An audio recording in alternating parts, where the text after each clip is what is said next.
Sponsors need us way more than we need them, and let me tell you why.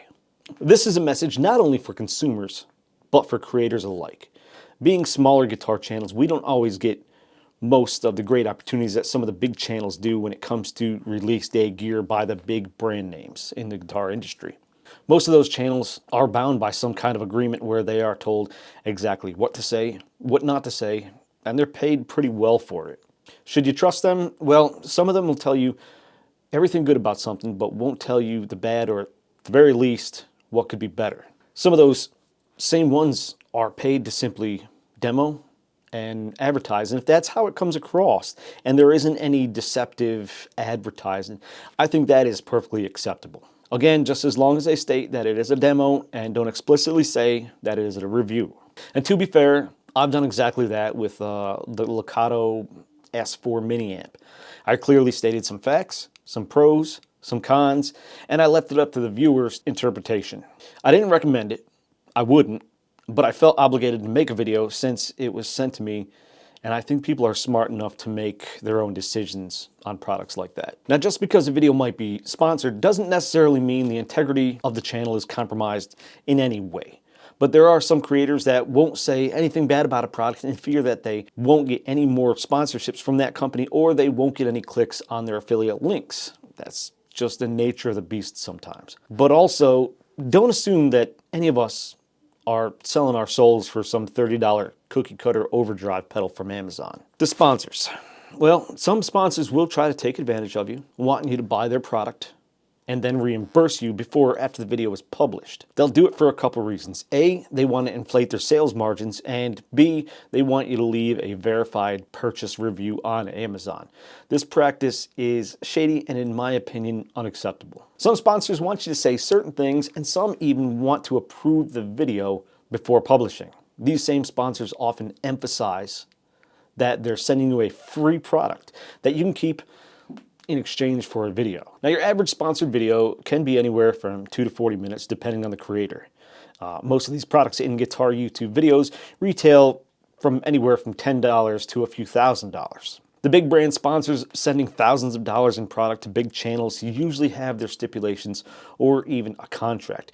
They didn't get that big by doing bad business, and essentially they're not paying for a review, they're paying for a commercial. With that in mind, let's bring it back down to the smaller channels sponsored by smaller companies. Now, when I refer to smaller channels, I mean channels with like under 25,000 subscribers. And most of these companies know that we'll do sponsored videos for damn near free because it's usually good content for views, exposure for our channel, and we like to try new gear, but sponsors still benefit way more than we do.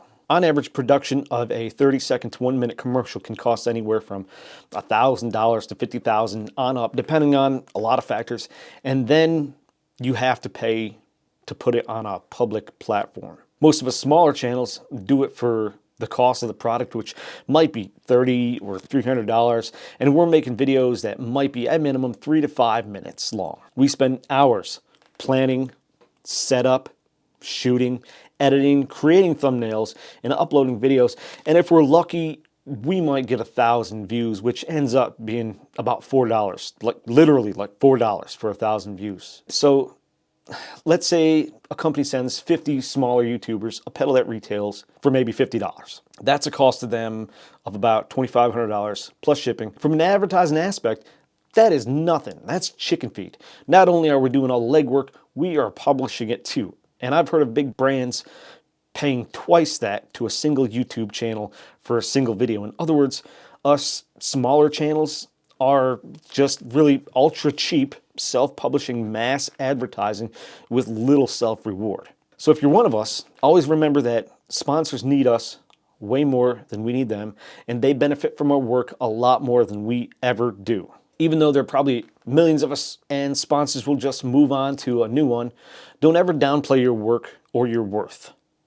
Ever. If they say they're sending you something for free and they have demands that seem ridiculous or want you to say certain things, don't be afraid to decline.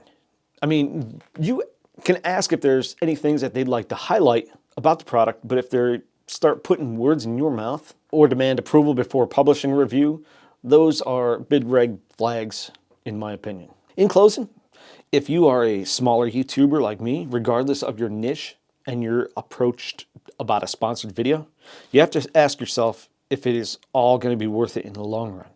Take into consideration some of the things I've said here, but keep working, keep publishing content, and good sponsors will start to contact you. And do it on your terms. Also, watch out for sponsorship email scams that want you to download a contract or a DocuSign. Some of those are a virus or malware, and they'll try to hijack your browser and your Google account. So beware. If it looks too good to be true, it probably is. And as much as I hate Reddit, it's a good source for discussion about these scams in case you're a little weary about an email. That's going to do it. Thanks for watching. Hit that like button if you liked that video. If I've earned your subscription, hit that subscribe button for me. If you want notifications, you know what to do. Thanks for watching.